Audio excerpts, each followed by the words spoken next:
Continuamos en Mega Noticias y le agradezco a Arturo Huerta, economista, que esté con nosotros esta tarde. Arturo, ¿cómo está? Muy buenas tardes. Muy buenas tardes, Juan Carlos. Arturo, si no me equivoco, han pasado 12 días desde que se presentó este plan para contener la inflación en México por parte del gobierno federal, mediante una serie de acciones que ha tomado el gobierno y que tomará también la iniciativa privada. En estos 12 días, ¿ha funcionado algo? ¿Han operado algo como parte de este plan? Mira, se acordó de que este programa va a ser por 6 meses y de hecho hay un compromiso por parte de las empresas que firmaron dicho acuerdo de trabajar en torno a precio justo, en torno a los 24 productos de la canasta básica.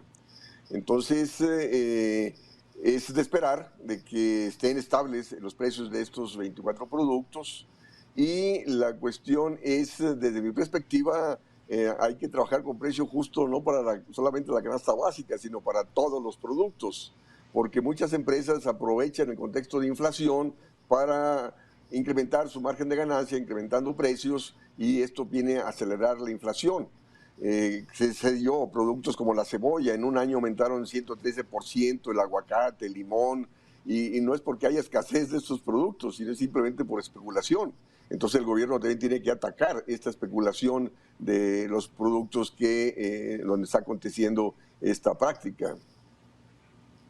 Sí, Arturo Huerta, se ha anunciado que no se cobrarán aranceles a las importaciones de productos del campo, de productos alimenticios, de carnes.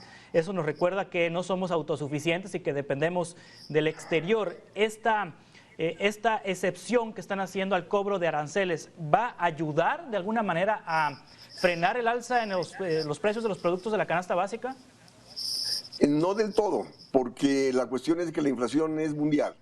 Entonces, el eliminar los aranceles a las importaciones es justo evitar que la mayor inflación que se está dando a nivel mundial nos afecte más. Ahora, esta práctica de eliminar los aranceles y trabajar con dólar barato nos ha afectado la producción nacional, porque las importaciones baratas desplazan a la producción nacional. Fíjate, un dato así, la producción agrícola en términos de toneladas, del 50 al 80 creció en 4.3% promedio anual, del 50 al 80. Y del 80 al 2000, la producción agrícola en términos de toneladas creció al 1% promedio anual. Y del 2000 al 2020, la producción de toneladas, o sea, la producción agrícola en toneladas creció al 0.6% promedio anual. Es decir, cómo ha habido un descuido a la producción agrícola nacional. Y en cambio, lógico, eso se ha traducido en un crecimiento de importaciones. Las importaciones de granos básicos en torno al consumo de 1990 al 94 era el 20%. En cambio, en los últimos 5 años, las importaciones de granos básicos en torno al consumo nacional es alrededor del 52%. Es decir, cómo hemos recurrido a importaciones justo para satisfacer el mercado interno ante la caída de la producción. Y el problema es que ahora esas importaciones están siendo caras. Entonces, estos aranceles, o sea, disminuir los aranceles a estos productos, pues lógico, aminora un poco el impacto inflacionario mundial. Pero de nuevo, se sigue descuidando la producción nacional. Entonces, desde mi perspectiva, el gobierno debe poner el centro en ser autosuficientes y para eso necesita política agrícola. Porque el plan que anunció, esto de dar fertilizantes a 9 estados de la República, pero solamente a productores de autoabasto, esto no resuelve el problema. O sea, no es un problema de autoabasto, es un problema de autoabasto nacional, ¿no?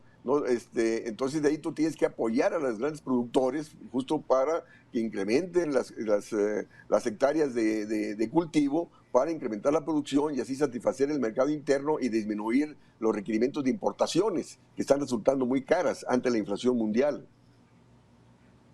Sí, hay quienes hablan de inflación escondida, Arturo Huerta, economista, inflación escondida, y se refieren a que si bien algunos productos no han incrementado el precio, sí les ponen menos ingredientes, menos granos, menos azúcares, menos componentes con los que se producen los productos, y al final el consumidor tiene un producto disminuido en cuanto a características nutrimentales.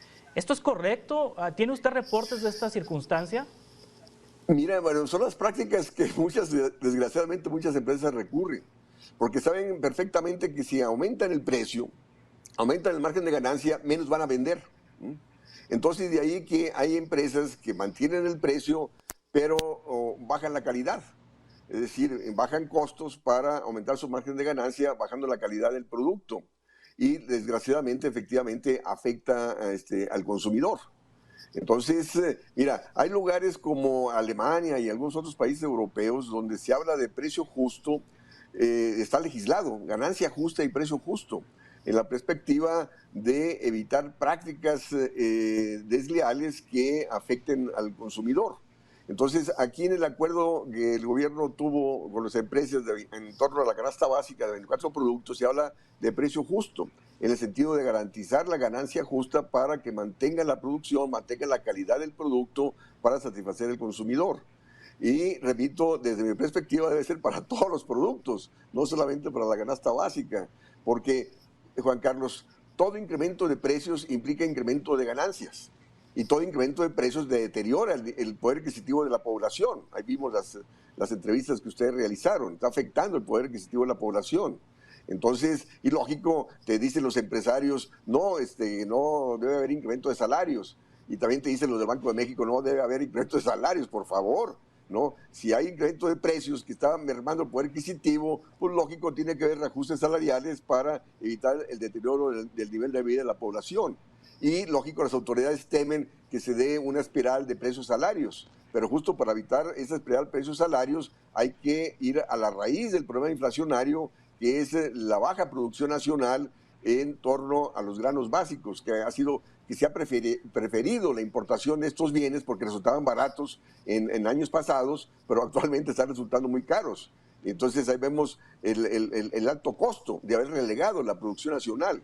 Entonces hay que poner el centro en la producción nacional, el desarrollo de la producción nacional en granos básicos, y eso requiere de políticas de subsidios, porque la política que está siguiendo el Banco de México de aumentar la tasa de interés no te va a frenar la inflación, porque esa política de aumento de tasa de interés lo que hace es contraer la actividad económica, aumentar el desempleo, para así disminuir demanda y disminuir las presiones de demanda sobre precios. Pero el aumento de la tasa de interés te disminuye inversión y por lo tanto te disminuye la producción, seguirá la escasez de productos y seguirán las presiones inflacionarias.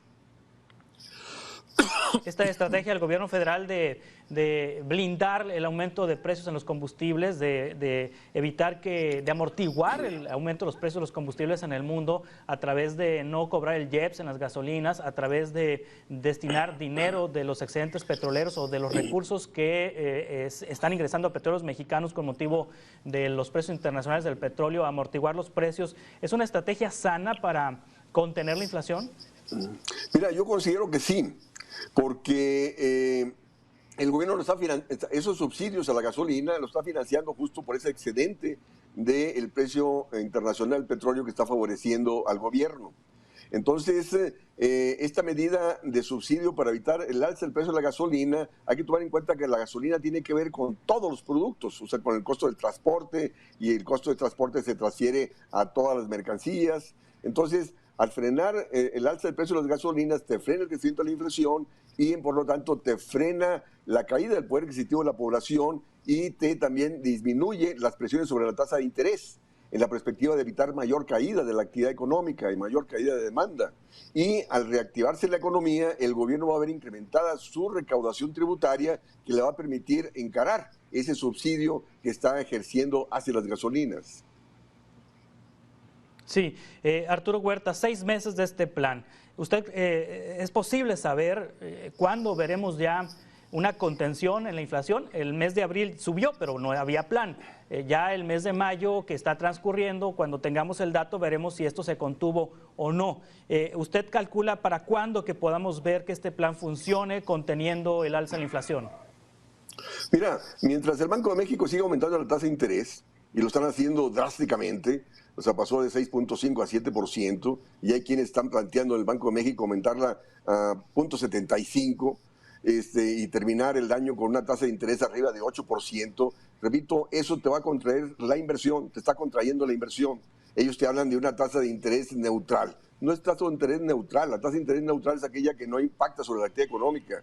Y todo aumento de la tasa de interés te incrementa el costo de la deuda, y para pagar deuda tienes que disminuir consumo e inversión y eso te contrae la actividad económica, te contrae la producción, seguirá la escasez de productos y seguirán las presiones inflacionarias. Entonces están haciendo mal política para encarar el problema de la inflación. La inflación no es un problema de demanda, es un problema de oferta, de producción. Entonces tú tienes que incrementar la producción. Igual Hacienda. Hacienda está haciendo recortes presupuestales para disminuir demanda y las presiones de demanda sobre precios.